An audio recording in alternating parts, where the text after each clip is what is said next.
daughter's imaginary friend finally smiled at me. She pointed to the wardrobe. He's happy now. I asked why. She said, because you can see him too. My security camera showed tomorrow. I watched myself leave for work, wave at a neighbour, then collapse. The timestamp said, tomorrow. My phone buzzed. Motion detected.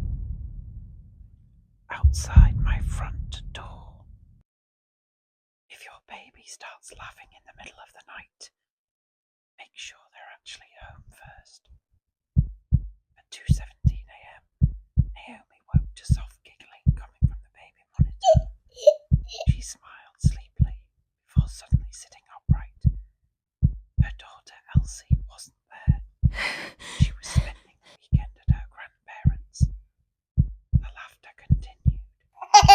Hands trembling, Naomi picked up the monitor.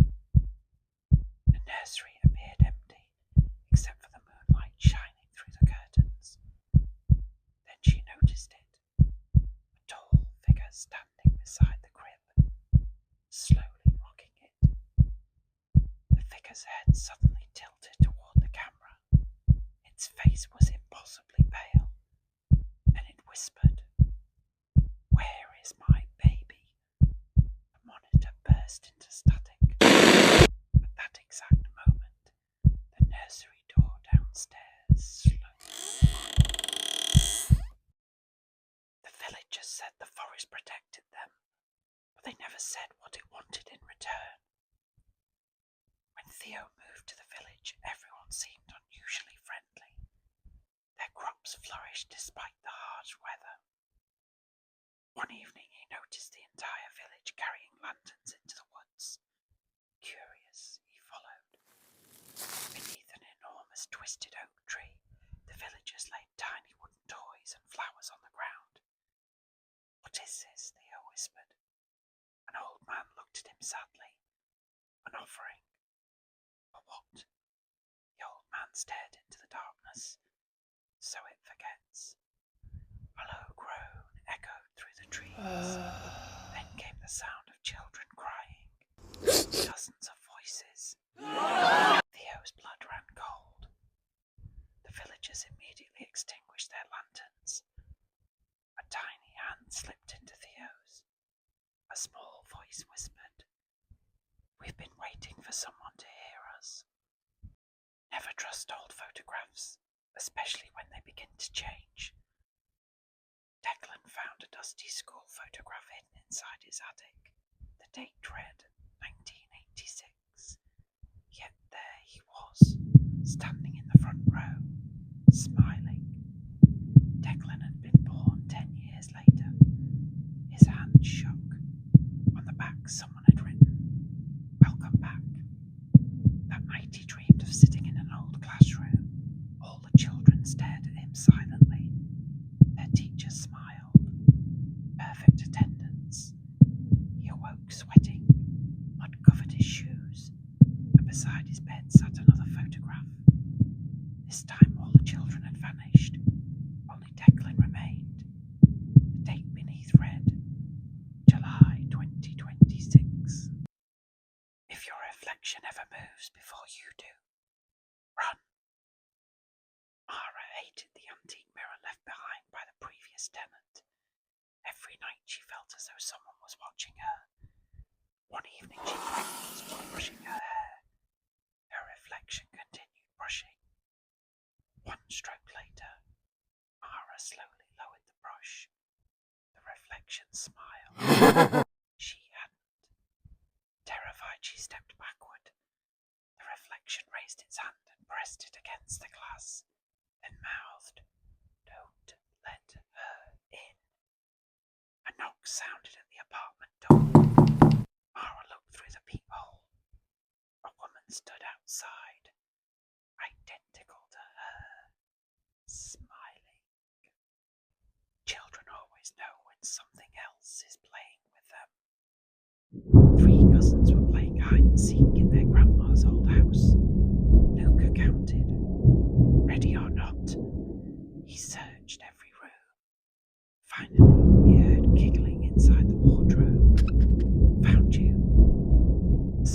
voice answered, "Come inside." Luca reached for the handle. Then his younger cousin Ivy tucked his sleeve. "I'm here." The giggling stopped. A whisper came from inside the wardrobe. "If that's Ivy," something slowly inhaled. "Who's been hiding with me?" Thousands of people watched him die, and nobody could warn him in time. Streamer Owen was live just after midnight. Suddenly the chat exploded. "Turn around." He laughed.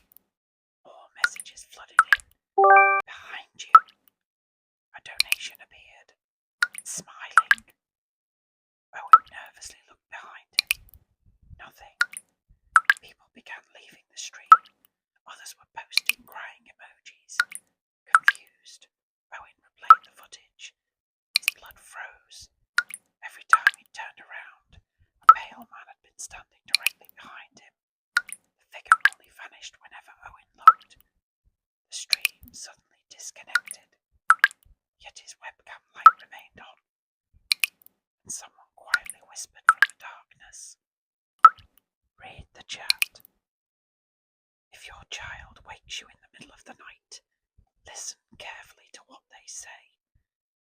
At 3 a.m. little Holly stood beside her mother's bed.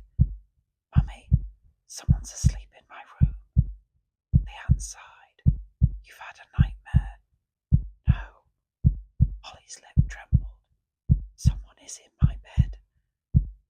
Leanne carried her back to the bedroom. Moonlight fell across the mattress. A child-shaped lump lay beneath the blankets, slowly breathing.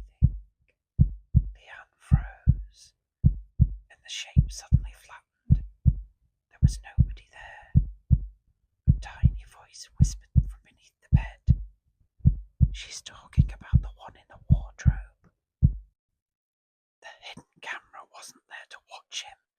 It was there to protect him. Ethan rented a cabin deep in the woods. Late that night he noticed a tiny red light blinking in the corner. A camera. Disgusted, he unplugged it. His phone immediately buzzed. "Unknown number. Please reconnect it." Another message appeared. "It keeps it away." Heavy footsteps crossed the roof. A third message arrived. "Don't look outside." Then came a knock at the door. A familiar voice called out, his own. "Please let me in. If you smell smoke and nobody else can, leave immediately." Every night at 1:13 a.m. Rowan smelled burning. Nobody else did. An elderly neighbour finally knocked one evening. "You smell it too?" "Yes." The woman looked terrified. "My husband smelled it before he disappeared." At exactly 1:13, the smell returned, stronger than ever. The wallpaper behind Rowan darkened. A black hand slowly pressed out from inside the wall. The old woman began to cry. "That's not smoke." Another hand appeared. "It's something burning, trying to get back inside." Babies sometimes smile at things we can't see. Every night baby Arthur stared at the nursery mirror and giggled. One evening his mother awoke to hear him laughing. He was standing in his crib, pointing at the mirror. A woman stood in the reflection. Long black hair covered her face. Arthur smiled, then whispered his first words, "Mother, Mummy." The mirror suddenly cracked. In every shattered piece the woman moved closer, and in the final fragment, she was holding him. Who keeps turning the lighthouse light on? The old lighthouse had been abandoned for 40 years, yet every night the light still shone. When Callum finally climbed to the top, he found the lamp room empty, except for a logbook. The final entry read, "If the light goes out, they come ashore."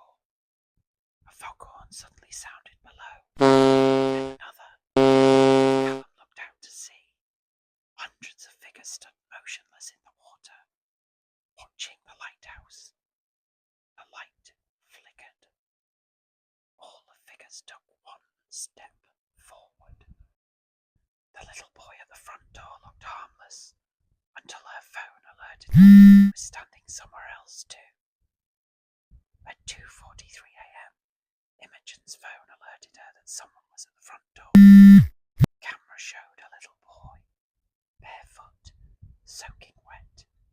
He simply stared into the lens. Then another notification appeared. Motion detected at back door. She checked. The same boy. A third alert. Motion detected. Upstairs hallway. Imogen slowly looked toward the stairs. Her phone buzzed once more. Front door opened. The man on the roadside wasn't asking for help. He was trying to warn them. Elliot was driving home when he saw a man standing by the roadside. Smoke curled from his clothes. His skin glowed faintly orange. As Elliot passed, the man slowly turned his head. His eyes were full of fire. The next morning, Elliot's shirt smelled of smoke. The day after that, his fingertips felt warm. 3 days later, tiny wisps of smoke began rising from his skin. Then he remembered something. The burning man hadn't been asking for help. He'd been pointing behind Elliot's car at the empty back seat. The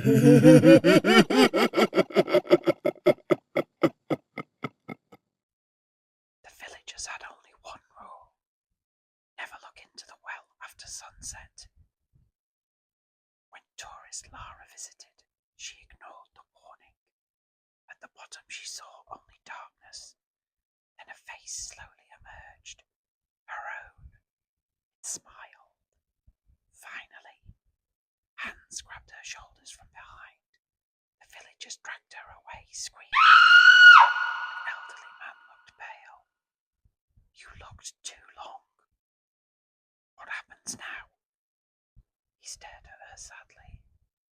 Tomorrow morning there will be 2 of you. She was moving in the photographs. Nathan bought a box of old family photos from an antique market. In every picture there was the same woman, standing in the background, watching. As the photos became newer, she appeared closer. Closer. Closer. The final photograph made his blood run cold. It had been taken yesterday. The woman was standing beside his bed. Nathan slowly turned the photo over. Written neatly on the back were 4 words. Tonight I finally smile. For 7 nights something knocked at her front door at exactly 3:03 a.m. On the 8th night, it knocked from inside. Every night for a week, someone knocked on Harper's door at exactly 3:03 a.m. 3 knocks. No one was ever there. On the 8th night, the knocks came again, but this time from her bedroom door. 3 slow knocks. A voice whispered from the hallway, "Don't open it." Harper froze. The voice came again, this time from inside her bedroom.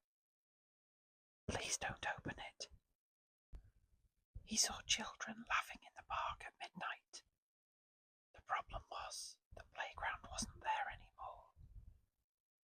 While walking home, Vincent noticed children playing in the park. It was nearly midnight. They laughed and ran beneath the streetlights. One little girl waved at him. The next morning he mentioned it to a neighbour. The woman went pale. The playground was removed 20 years ago. Confused, Vincent returned that evening. The swings were gone. The slides were gone. Only an empty field remained. A little hand then slipped into his. "You're late," a voice said. The lullaby coming through the monitor wasn't one she recognised. Every night Amelia heard someone softly singing through the baby monitor. The lullaby she didn't know. She finally asked her grandmother about it. The old woman turned white.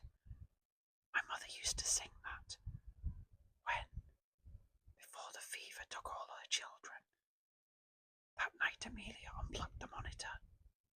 The singing continued, closer this time, with me, from the nursery itself. Then she heard another voice, a tiny child asking, "Will she take me too?"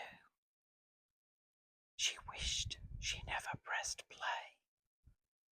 After her grandfather died, Erin discovered an old camcorder. There was only one recording. It showed him sitting at the kitchen table, looking terrified. He leaned close to the camera. "If you're watching this, don't look behind me." He glanced over his shoulder, his face drained of colour, because if it's still there, the camera suddenly fell sideways. For several seconds only darkness was visible. Then something very tall slowly bent into view. The video ended. Erin's reflection stared back from the black screen. Then it blinked. Deep in the woods they found hundreds of tiny cradles. During a camping trip, 4 friends found dozens of tiny wooden cradles hanging from trees. Each cradle contained a small bundle of dried flowers. As night fell, they heard crying